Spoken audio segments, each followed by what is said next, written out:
ভাই ভাই ভাই ভাই, এই স্যার ফোন করেছে। তুই ধর, আমি আজকে পড়তে যাবো না, আমি তোকে যা যা বলছি স্যারকে তাই তাই বল। আচ্ছা আচ্ছা। হ্যালো হ্যালো স্যার, দাদা আজকে পড়তে যেতে পারবে না। কেন পড়তে আসতে পারবে না? বল যে দিদা দাদুকে ডিম খেতে দিয়েছিল, সেই ডিম খেয়ে দাদু অজ্ঞান হয়ে গেছে। স্যার, দিদা দাদুকে খেতে দিয়েছিল, ডিম অজ্ঞান হয়ে গেছিল।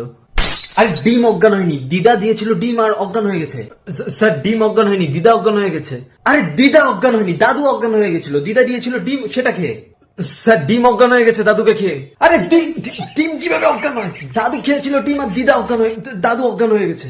স্যার, দাদু দিদাকে খেয়ে ডিম হয়ে গেছিল। আরে দাদু খায়নি স্যার, দাদু না দিদা খেয়েছিল। দিদা না দাদু। ধুর, স্যার দাদু দিদা সবাই খেয়েছিল।